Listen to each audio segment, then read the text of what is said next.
काल व्याल मुखाग्रास त्रास निर्णास हेतवे श्रीमद्भागवतं शास्त्रम् कलौ कीरेण भासितम्। कीरेण सुकेन भासितम्। तोता तो बड़ा मीठा बोलता है, पर बोलता वही है जो उसे सिखाया जाता है। सुखदेव जी महाराज ने ये मीठा मधुर फल सबको प्रदान तो किया, जगत में कल्याणकारी भागवत रूपी फल, पर ये मन रूपी फल नहीं था। उन्हें आचार्य परंपरा से जो प्राप्त हुआ वही उन्होंने संसार को दिया। महाराज परीक्षित के सामने मृत्यु का भय उपस्थित हुआ। 7 दिन में मरना सुनिश्चित हो गया। क्या किया जाए, कैसे कल्याण हो? उस समय महामुनि सुखदेव जी ने ही इस पावन संहिता के द्वारा महाराज परीक्षित को भयमुक्त कर दिया।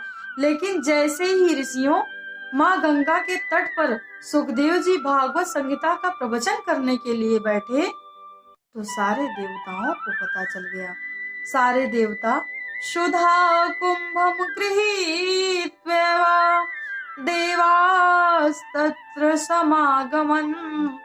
देवता लोग अमृत का कलश लेकर के आए और सुखदेव जी को प्रणाम करके बोले, उनके सामने अमृत का कलश रख दिया और बोले, महाराज, हमने सुना कि महाराज परीक्षित के सामने मृत्यु का भय उपस्थित हुआ है, इसलिए आप उन्हें कथा सुनाने जा रहे हैं भागवत की।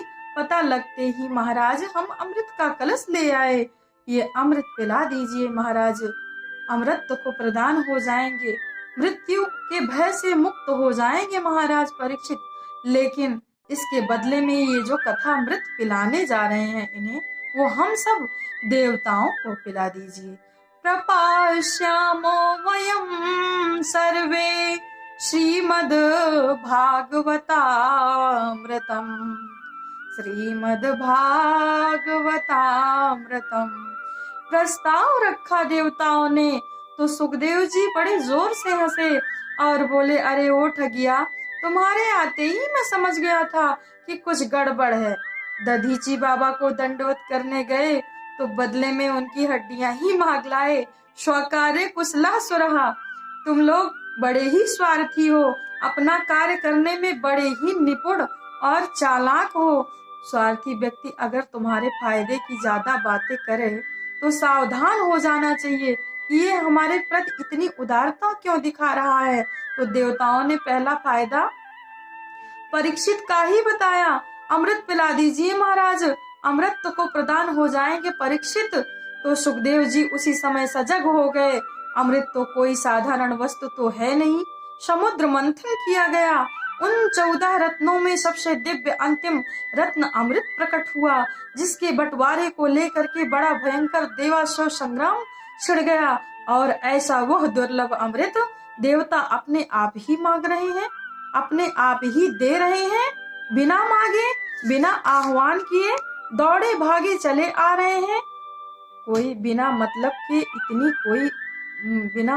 के कोई इतनी वस्तु कीमती क्यों देगा, परंतु जब इसके बदले में भागवतामृत मांगा, इसी से आप समझ जाइए कि वो अमृत इतना दुर्लभ, ये अमृत कितना अद्भुत होगा, ये अमृत कितना अद्भुत, वो अमृत कितना अद्भुत होगा जिसके बदले में वो अमृत देने को तैयार है देवता।